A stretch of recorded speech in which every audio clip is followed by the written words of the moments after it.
भले दुनिया के लोग हमें टोटका वाला महाराज कहें, हमें खुशी होती है, कम से कम टोटका से लोगों का आज आंख का आंसू तो पुछ गया।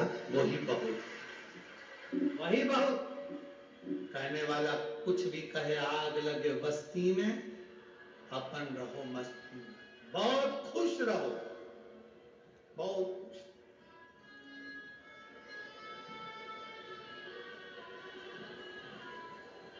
आप जितना जितना सनातन धर्म को बचाने का प्रयास करेंगे, दुनिया के लोग आपके ऊपर घात करने का प्रयास करेंगे। अभी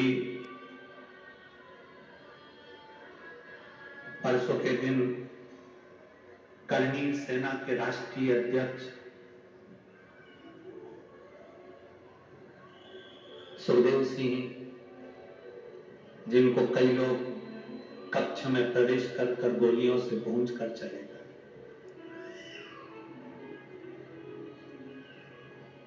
मैं करणी सेना के उस राष्ट्रीय अध्यक्ष सुखदेव सिंह को श्रद्धांजलि देता हूं, जिन्होंने सनातन धर्म की रक्षा के लिए, हिंदू धर्म की रक्षा के लिए हमेशा अपना उत्तरदान किया। ये व्यासपीठ से और यहाँ बैठे हुए सभी शिव भक्त भगवान से यही प्रार्थना करते हैं, शिव अपने चरणों में स्थान दे। सनातन धर्म को बचाने का प्रयास करा था वो सुखदेव सिंह। भले आज ईर्ष्या रखने वालों ने गोली मार दी हो, प्राण छूट गया, पर मैं उस बेटे को पुष्पांजलि के रूप में, श्रद्धांजलि के रूप में उस बेटे को साधुवाद करता। जियो तो अपनी मातृभूमि के लिए और मरो तो अपनी मातृभूमि के लिए। जियो।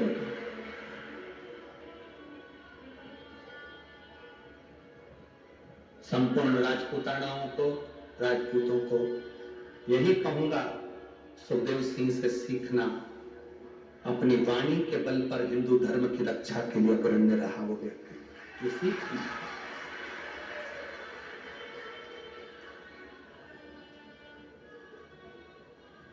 शिव कथा कह रही है, भगवान शंकर का संवाद कर रहा है, शिव को चढ़ाया गया जल कहीं ना कहीं काम आता है।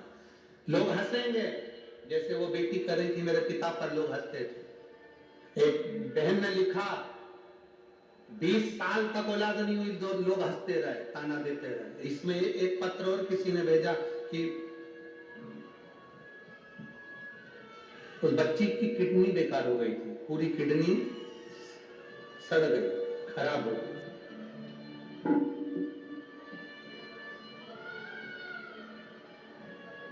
सुनीता ईश्वर चौधरी, पति का नाम है ईश्वर अर्जुन चौधरी। मेरी 2 बेटियां हैं गुरुदेव, बड़ी बेटी है वैष्णवी 7 साल की, छोटी बेटी है ईशा 3 साल की। पता है तानाजी मालूसरे नगर, जैनाबाद बगीचा, आसोदा रोड, जलगांव। मेरा मोबाइल नंबर ये है, कहीं बैठी हो तो हाथ हिला सकती। छोटी बेटी ईशा की, जो कि उम्र 3 साल है, अक्टूबर 2023 को अचानक तबीयत खराब हो गई, उसका पूरा शरीर बेकार हो गया। डॉक्टर को दिखाया तो मालूम पड़ा कि किडनी बेकार हो गई है। एडमिट कराया, किडनी में इन्फेक्शन था, पेट में पानी भरना चालू हो गया, पूरे शरीर पर सूजन आ गई, किडनी पूरी तरह से फेल हो गई। डॉक्टर के हिसाब से ये बेटी का जीवन बेकार है। प्राइवेट हॉस्पिटल से सरकारी हॉस्पिटल में लेकर गए, जांच करना प्रारंभ करी, क्योंकि प्राइवेट हॉस्पिटल वालों ने हाथ ऊंचे कर दिए, क्योंकि इसका इलाज नहीं, किडनी पूरी तरह से फेल है। हार गए, आखिरी में आईसीयू में डाल दिया गया, वेंटिलेटर तक की नौबत आ गई। क्या करा जाए? डॉक्टर के हिसाब से डॉक्टर अपनी दवाइयां देते रहे, इलाज करते रहे। हमने अपने काका जी और काकी जी को सीहोर भेज दिया और रुद्राक्ष बुलवाया। उस रुद्राक्ष को हम पानी में गलाते, शिव जी को चढ़ाते और बेटी के शरीर में लगा देते। बाबा, डॉक्टर कह रहे थे जब तक इसके शरीर में जो पानी भरा है वो नहीं निकलेगा, तब तक ये बेटी ठीक नहीं हो सकती। हमने जैसे उसके शरीर में रुद्राक्ष का जल लगाना प्रारंभ करा, उसकी यूरिन के रास्ते से उसका गंदा पानी निकलना प्रारंभ हो गया और बाबा की कृपा से, डॉक्टर के हिसाब से मेरी बेटी का किडनी काम करना प्रारंभ कर दिया और मेरी बेटी ठीक हो गई। मैं बाबा को यहाँ नमन करने को गया। ये शिव तत्व है, औषधि कोई कहे शिव जी पर जल चढ़ाया ना पियो, कोई कहे शंकर पर चढ़ा हुआ जल का पान मत करो, कोई कहे बेलपत्री ना खाओ। बहुत सारे मिलेंगे 24 घंटे बैठ के तुम्हें यही ज्ञान देते रहेंगे। पर आपसे निवेदन है, अगर आपका विश्वास पक्का है, बाबा पर भरोसा करते हो, तो शिव महापुराण पर भरोसा कर कर आप बाबा का मनन चिंतन करते रहो। श्री शिवाय नमस्तुभ्यम बोलते रहो। बाबा संभाल, उसके भरोसे जियो।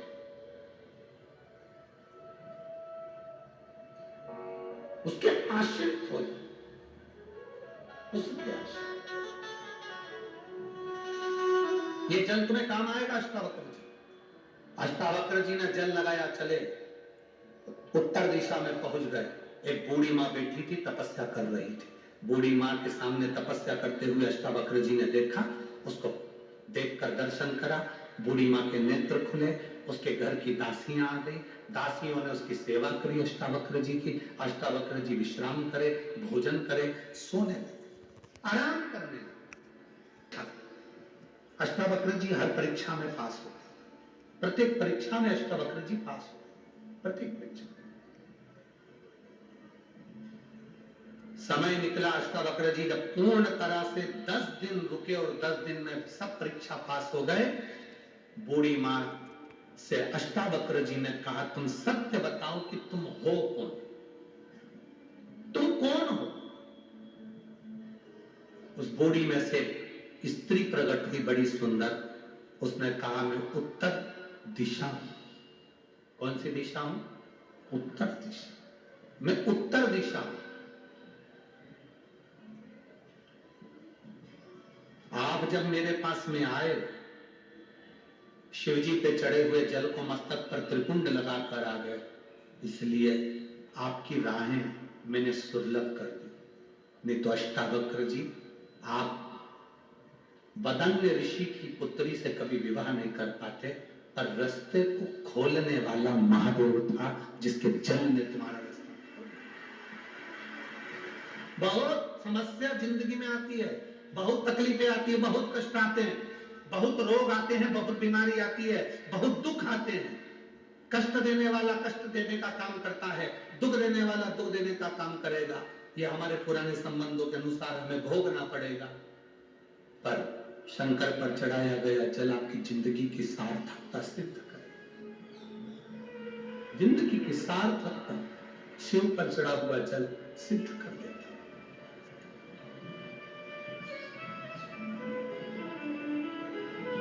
महाराज,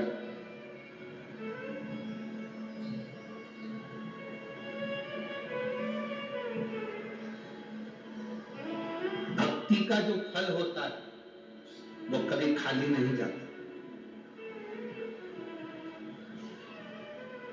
भक्ति का फल कभी खाली नहीं जाता।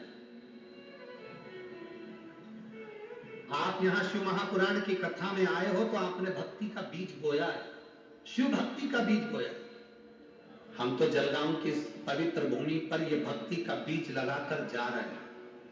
अब संभालना आपको है, प्रत्येक शिव मंदिर में जाना आपको है, अपने घर के बच्चों को शंकर के मंदिर तक पहुंचाना आपका फर्ज है, आपका फर्ज है।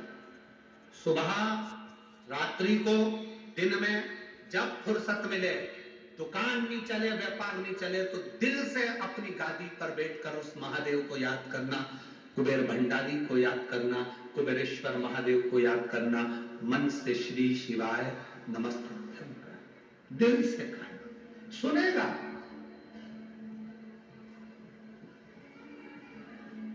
कई लोग बहुत दिनों से आस लगाकर बैठे रहते हैं, हमें कथा मिले, हमें कथा मिले। सुनता है वो, कई कथाएं कैंसिल होती है, दूसरे को मिल जाती है। एक कथा कहीं होने वाली थी, महाराष्ट्र की ही भूमि पर वो कथा 4 तारीख वाली, 4 जनवरी की कथा कैंसिल हो गई थी महाराष्ट्र की, तो वो कथा भटिंडा पंजाब में दे दी गई है।